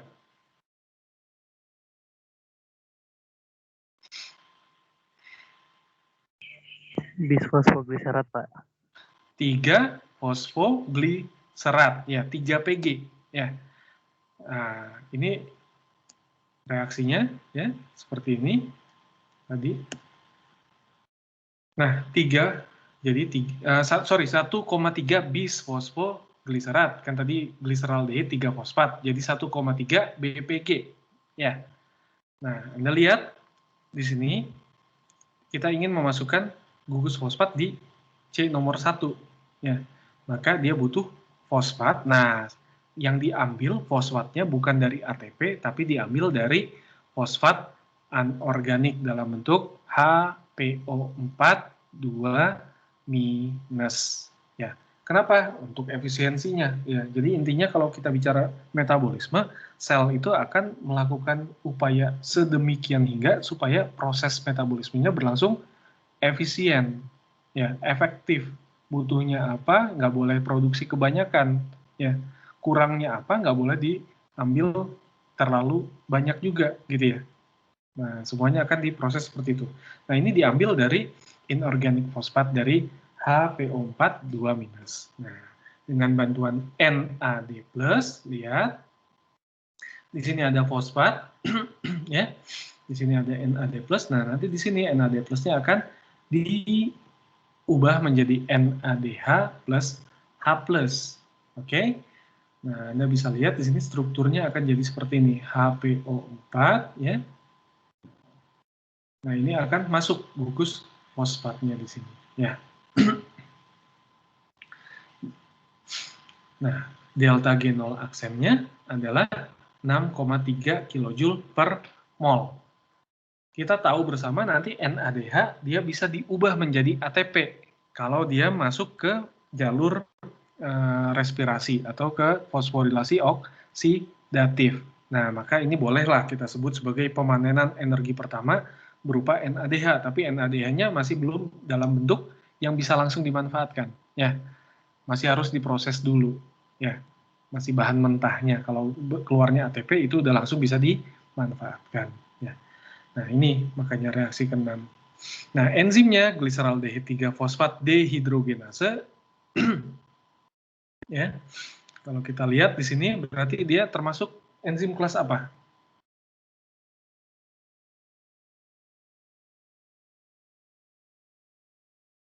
Oh, oksidoreduktase, Pak. Oksidoreduktase. Ya, kelihatan di sini ada NAD+ di sini. Nah, dia direduksi menjadi NADH. Ya, fosfat yang di sini akan teroksidasi di sini, ya. Anda lihat nih di sini CHO, ya, C-nya di sini langsung ketambahan oksigen dari fosfat sini, ya. Nah, ini proses oksidasinya. Ya, G3P-nya teroksidasi. Nah, kira-kira seperti itu. Tahap berikutnya 1,3 BPG, ya.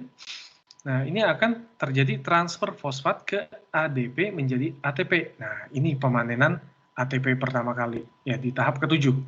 Ingat, di tahap ke-6 dihasilkan berapa NADH?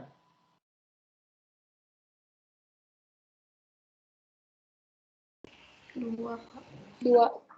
2 buah molekul, ya.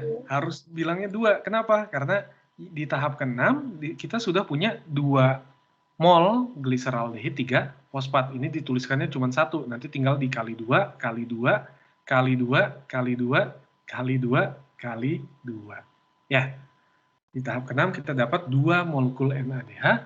Di tahap ke-7 terjadi transfer fosfat ke ADP menjadi ATP dan dihasilkan molekul 3 fosfogliserat, ya, 3PG tadi. Enzimnya namanya fosfogliserat kinase. Ya, kenapa kinase? Karena transfer gugus fosfat dari 1,3 BPG ke ADP, ya, ke ADP, ya, dari fosfat nomor satunya, ya, fosfat di chain nomor satunya ditransfer ke ADP sehingga dihasilkan 3 fosfogliserat atau 3 PG. Ya, lihat terjadi transfer seperti ini, delta G0 aksennya minus 18,5, ya, terjadi proses transfer. Nah, ketika ada gugus fosfat dari molekul berenergi tinggi, ketika ditransfer fosfatnya, maka itu akan menghasilkan energi yang cukup tinggi. Ya, di sini terlihat delta G0 aksennya minus 18,5 kJ per mol. Lihat di sini arahnya ke kanan, nah tapi ada ke kiri, reversible, masih bisa bergeser ke kiri sedikit. Ya, tadi di pemanenan energi kan di reaksi nomor 7 dan 10. Yang 7 tadi reversible, kalau yang di 10? Irreversible. Oke, nanti kita lihat reaksi ke-10 bagaimana. Nah, ini ada berikutnya dari 3PG, ya. Sel akan melakukan strategi supaya nanti endingnya adalah pirufat, maka ini dirubah menjadi 2 fosfogliserat pakai enzim fosfogliserat mutase, ya, dipindah posisikan, diatur ulang, ditata ulang, OPO32 minusnya pindah, ya kan, OH-nya pindah ke sini, ya. Nah, dari sini lihat delta G0 aksennya 4,4 kJ per mol, maka prosesnya reversible. Lagi-lagi ada gugus fosfat butuh kofaktor Mg2+, ya. Nah, fosfogliserat mutase. Jadi kita butuh ya Mg2+ itu ya. Banyak gitu ya. Nah, berikutnya 2 fosfogliserat ini akan didehidrasi, lihat, ini akan dihilangkan ya OH dan H-nya. Nah, sehingga dapat rangkap dengan bantuan enzim yang namanya enolase sehingga dilepaskan H2O. Delta G0 aksennya 7,5 kJ per mol, reversible reaksinya. Nah, dari sini lihat COO minus, di bawahnya sudah ada CH2, di sininya udah ada O-nya, maka ini tinggal dirubah jadi OH, jadi CH3 di bagian sini, ya jadi pirufat. Nah, fosfoenol pirufat di tahap 10 akan diubah menjadi pirufat dengan cara mentransfer gugus fosfat dari PEP ke ADP. Lihat, PEP yang ini ditransfer. Kalau ditransfer gugus fosfat, maka energinya akan dihasilkan energi yang cukup besar. Ya, maka di sini reaksi ke-10 lihat, ini irreversible. Ya, delta G0 aksennya minus 31,4 kJ per mol. Ya. Kalau Anda belajar, Anda teliti satu persatu ya, nanti ada tabel, Anda silakan cari ya, tabel molekul berenergi tinggi. Biasanya molekul-molekul fosfat dan PEP itu adalah molekul yang energinya paling tinggi kalau dia ditransfer gugus fosfatnya dibandingkan ATP. ATP jauh lebih kecil daripada PEP. Pertanyaan saya, kenapa energi tidak dimanfaatkan atau dipertukarkan dalam bentuk PEP, bukan dalam bentuk ATP?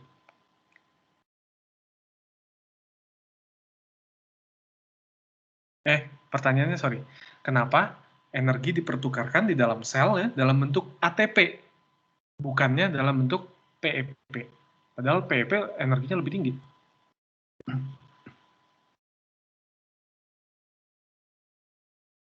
Ada yang mau coba jawab? Siapa? Silakan. Melisa? Ya, mungkin karena ATP itu ada 3 fosfatnya, Pak. Kalau PEP cuma ada 1 atau 2 ya, Pak? Jadi dia kalau 3 lebih banyak energi. Karena secara energi jauh lebih besar PEP. Hidrolisisnya nggak ngaruh. Oh, lebih stabil ya, Pak? Enggak juga, sama-sama fosfatnya. Nanti hidrolisisnya butuh kofaktor Mg2+ tetap. Ya, di sini juga Mg2+ ditambah K+ bahkan. Yo, yang lain coba. Jadi memahami metabolisme ya, itu bisa kita amati, bisa kita pahami dengan baik kalau kita bicara tentang bioenergetikanya juga ya. Kita juga bicara tentang apa namanya? Reaksi organiknya juga yang terjadi ya di sana. Itu kan reaksi-reaksi organik ya. Nah, itu bisa kita paham metabolisme dengan baik. Ayo, silakan. Ada yang mau coba jawab lagi? Siapa?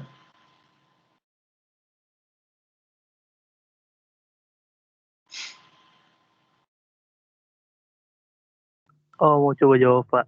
Ya, Iksanul Dava. Soalnya ATP lebih mudah didaur ulang, Pak. ATP lebih mudah didaur ulang. Ya, pertanyaannya bukan, nggak ada hubungan dengan jawabannya nanti. Kenapa? Kalau energinya jauh lebih besar PEP, kenapa nggak tubuh memanfaatkan PEP? Jadi yang nanti disintesis bukan ATP tadi ya, tapi pakai PEP aja sekalian gitu loh.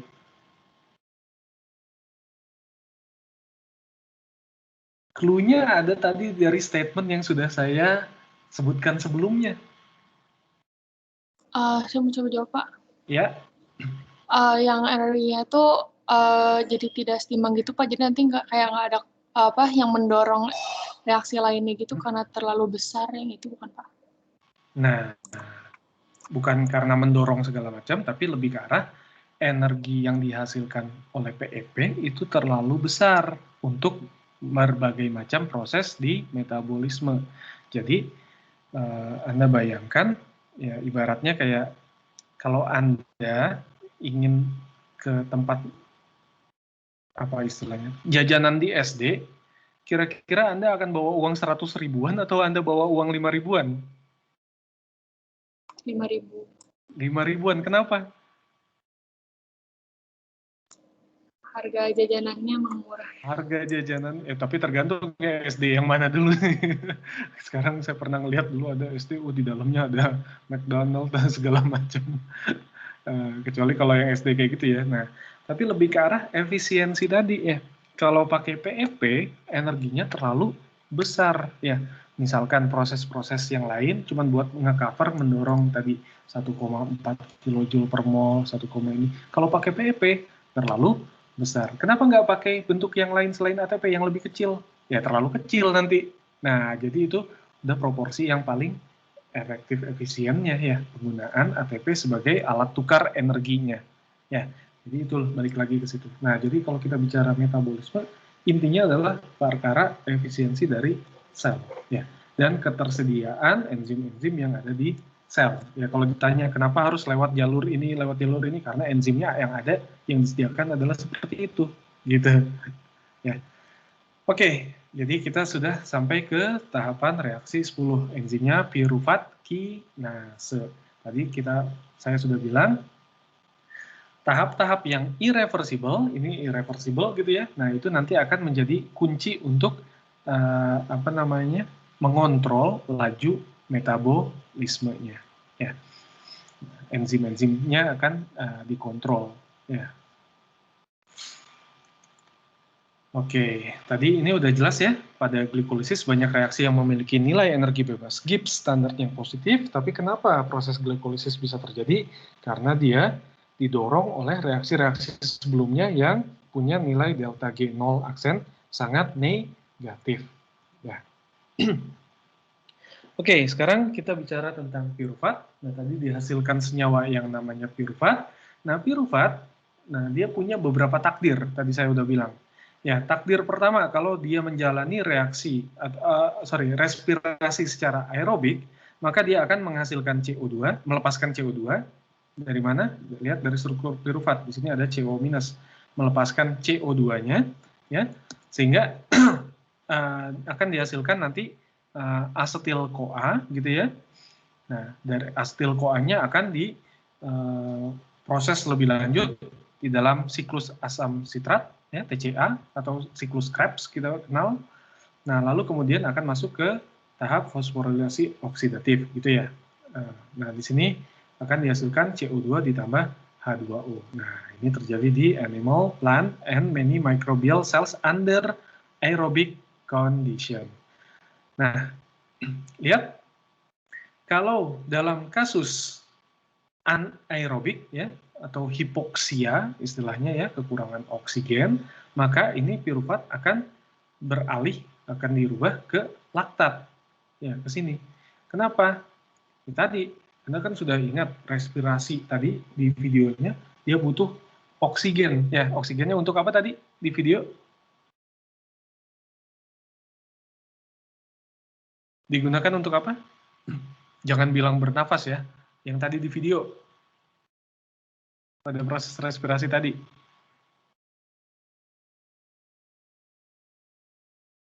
Ya, lupa lagi. Buat mengikat elektron. Menangkap elektron dari mana? NADH dan FADH. Dari situ, terus dari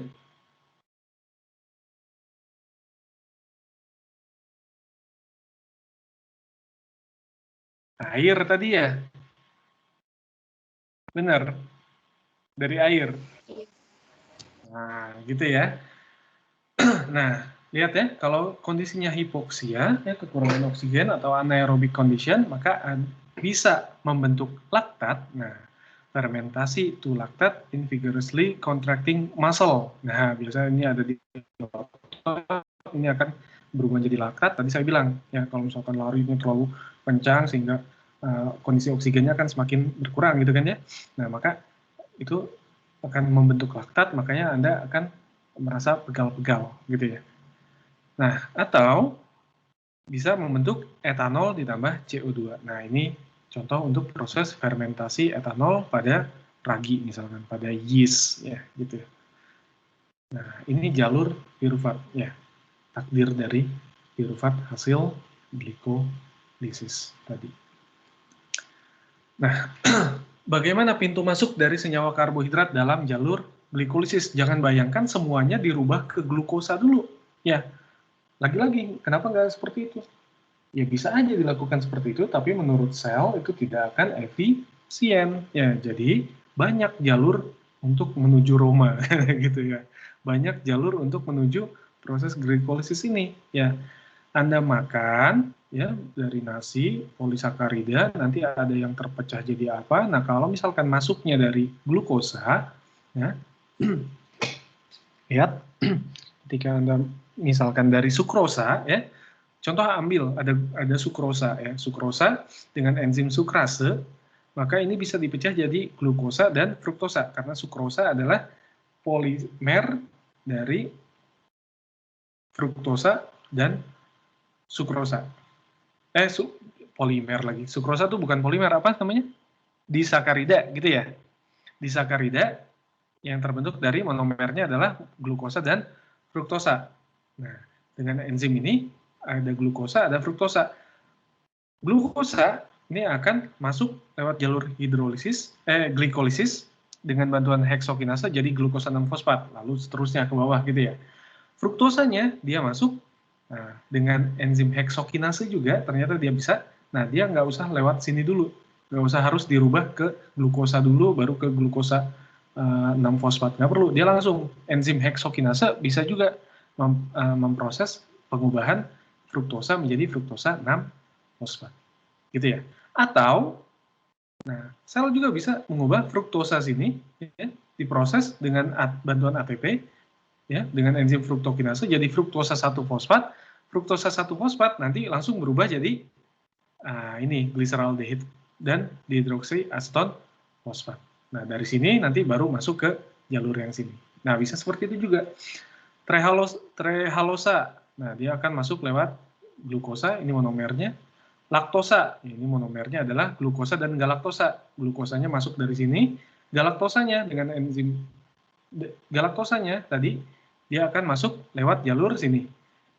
Diubah jadi UDP galaktosa, jadi UDP glukosa, lalu masuk ke glukosa 1-fosfat, lalu dari glukosa 1-fosfat masuk ke glukosa 6-fosfat.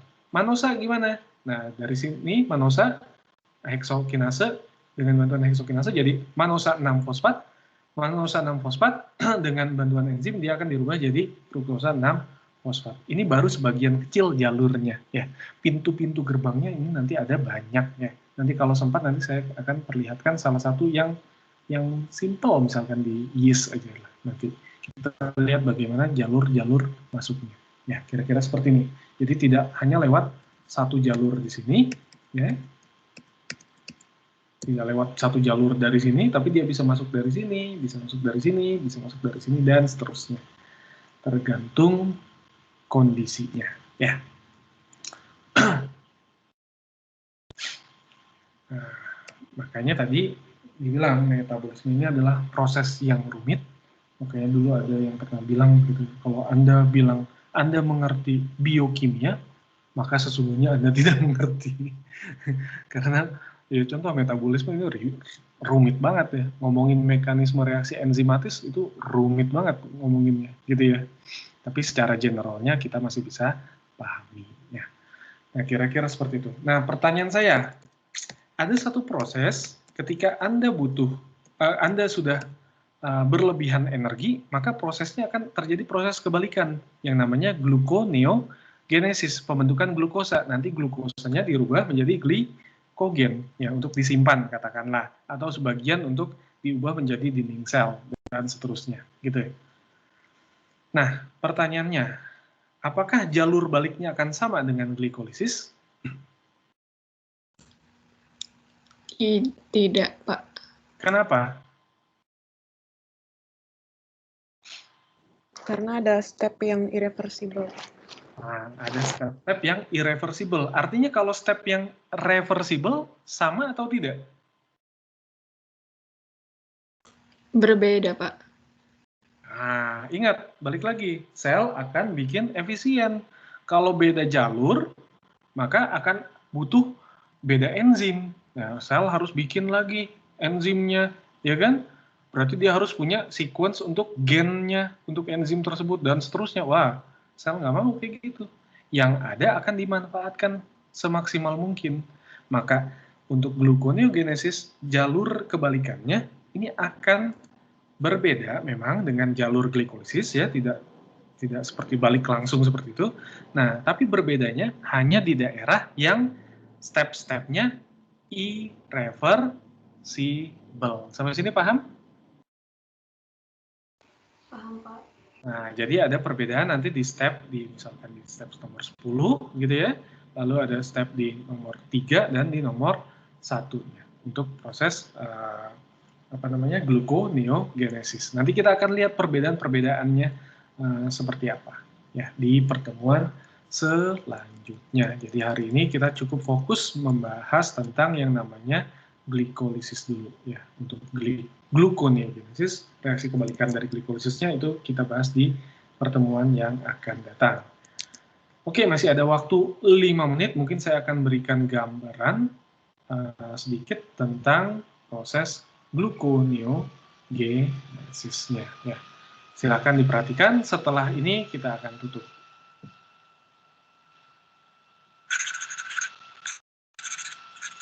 In this video, we will study about the gluconeogenesis. Waduh, ini bahasanya India English. Nah, tapi ini videonya kenapa saya ambil karena dia menerangkan cukup baik ya. Atau gini saja, jadi ini nggak akan saya play karena 7 menit, jadi waktunya nanti akan kepotong. Ini saya berikan linknya saja nanti ya. Nanti Anda bisa download sendiri, Anda bisa putar sendiri di rumah gitu ya. Jadi kita minggu depan Anda sudah lihat-lihat tentang materi tentang gluconeogenesis ini, nah nanti kita akan bahas tahapannya satu persatu. Oke, kira-kira seperti itu. Ada pertanyaan sampai sini sebelum saya tutup pertemuan? Saya ingin bertanya, Pak. Ya. Kalau secara teori atau mungkin prinsipnya, makhluk hidup itu dia bisa hidup dengan hanya metabolismenya itu cuma pemecahan dari glukosa aja atau enggak ya, Pak? Bisa macam-macam ya. Nanti bahkan ketika dia dipaksa ya di kondisi tertentu dia bisa beradaptasi juga sebenarnya ya. Misalkan Anda punya bakteri ya, dia butuh sumber karbon. Sumber karbonnya ketika kita bikin minimal, maka dia akan melakukan semacam adaptasi supaya bisa bertahan hidup. Misalkan pembentukan molekul A-nya tertentu gitu ya, dibatasi. Supaya apa? Karena nanti untuk proses itu misalkan butuh pemanfaatan, butuh bahan bakar dari karbon itu, bukan bahan bakar, maksudnya sumber karbon yang banyak, maka proses yang di sininya akan dikecilkan. Nah, nanti akan lebih banyak dia konsumsi misalkan dari nitrogennya, dari mananya gitu. Jadi dia bisa beradaptasi bahkan. Ya.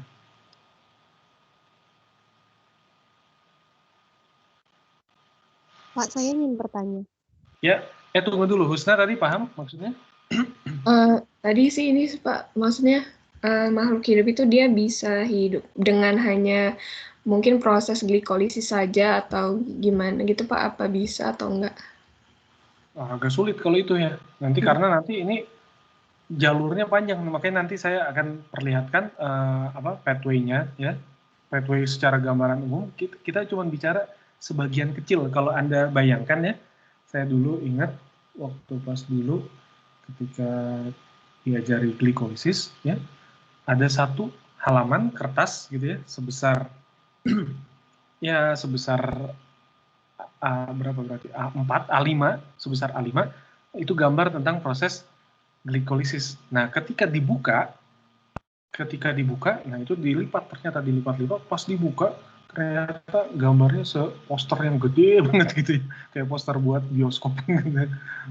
Jadi itu prosesnya rumit ya. Kalau cuma bertahan dari glikolisis saja rasanya agak sulit gitu ya, karena ya Anda bayangkan berarti dia nggak, saya belum pernah dengar ada senyawa atau sel gitu ya yang cuman makannya dari sumber karbon aja. Dia pasti butuh nutrien-nutrien lain gitu ya.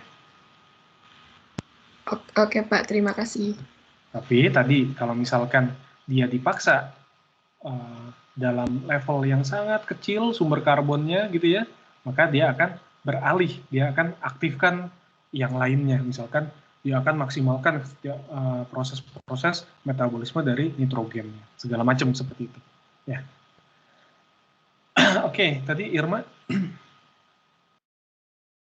Saya mau nanya Pak, apakah kayak katabolisme itu bisa direkayasa gitu Pak? Jadi kemampuan kita untuk metabolit itu lebih cepat gitu. Kan selama ini kayak orang-orang tergantung gitu kan, metabolisme orang-orang beda-beda gitu. Bisa nggak ya Pak direkayasa? Direkayasa, masalahnya adalah pemahaman kita secara ini. Kalau untuk beberapa proses masih bisa ya. Tapi Anda bayangkan adalah proses tadi saya bilang metabolisme kita, Anda baru ngelihat sebagian satu titik gitu di antara kertas A4 gitu. Nah, kita harus lihat di bagian-bagian lainnya juga. Tapi kalau untuk yang perkara di segmen tertentunya masih bisa kita rekayasa ya, jelas ya. Contoh, Anda gunakan hormon itu sebenarnya juga kan men-trigger untuk mengubah proses metabolisme Anda gitu ya. Benar nggak? Halo Irma? Iya Pak. Ya. Kayak misalkan di tanaman, contoh kenapa dia bisa tumbuh cepat, ya kan? Ada terapi yang pakai hormon, ya kan? Anda suka lihat tuh ada satu pohon misalkan buahnya banyak banget, udah kayak agak serem melihatnya gitu ya kalau melihat, aduh saya lupa, saya punya gambarnya dulu. Kayak buah misalkan durian gitu ya, pohonnya pendek tapi isinya durian semua itu. Misalkan pohonnya cuma setinggi ya paling 2 meter, nggak nyampe 3 meter, tapi itu dari akar sampai segala macam udah ada buahnya gitu ya. Nah itu bagaimana nanti si tumbuhan atau sel atau organisme bisa lebih cepat tumbuh, berkembang, ya itu kan sebenarnya juga salah satunya merekayasa metabolismenya ya. Jadi bisa. Nah, cuman nanti lihat bagian-bagian mana yang direkayasanya. Kira-kira seperti itu sih. Sampai saat ini yang sepemahaman saya. Semoga bisa menjawab. Tadi sebenarnya mau mengarah ke kayak, kan tadi bahasnya hormon gitu Pak, tapi lebih kayak katabolisme, misalkan kayak katabolisme gula sama lemak gitu. Itu aja sih Pak. Karena ya, apakah nggak lebih baik untuk langsung merekayasa si jalur katabolismenya atau lebih baik Katabolisme gulanya gitu ya, misalkan yang tadi kita bahas. Sebenarnya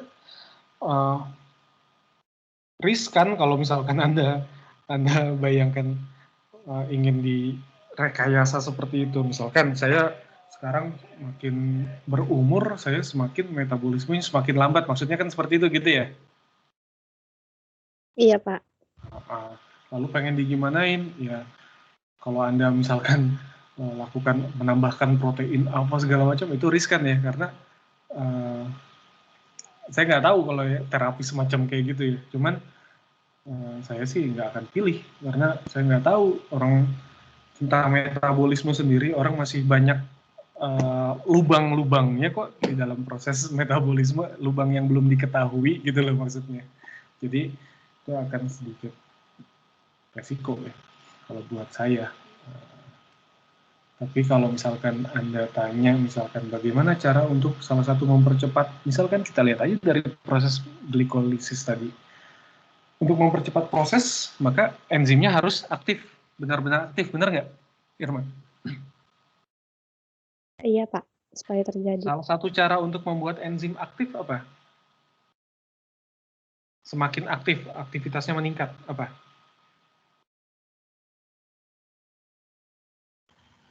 Penambahan aktivator, Pak. Penambahan molekul efektor ya, namanya aktivator gitu kan ya. Nah, kalau ada senyawa organik namanya kofaktor, kalau ada logam namanya kofaktor, kalau kalau senyawa organik namanya koenzim. Nah, cara paling simpelnya kalau misalkan mau pengen metabolismenya di situ lebih cepat, ya berarti Anda harus konsumsi banyak tuh kofaktornya. Ya, paham sampai sini? Irma? Paham. Salah satu caranya. Makasih, Pak. Tapi ingat, tubuh juga punya level, punya kontrol gitu. Ketika Anda konsumsi banyak-banyak gitu, Mg2+ misalkan tadi ya. Nah, tubuh juga punya level untuk menjaga, Mg2+-nya kok banyak banget ya. Nah, saya akan jaga selalu di level konsentrasi sekian. Nah, itu nanti balik lagi ke situ. Jadi rumit ya. Nah, tapi kalau salah satu caranya secara teori ya bisa seperti itu gitu ya. Walaupun tubuh tetap akan adaptasi lagi dengan kondisi-kondisi baru. Ya, paham ya sampai sini Irma? Iya Pak, paham Pak. Oke, jadi kita tutup, kita sudahi saja pertemuan kita hari ini. Jangan lupa hari Jumat sudah mulai praktikum ya, dipersiapkan tugas pendahuluannya, jurnalnya segala macam. Oke, ikuti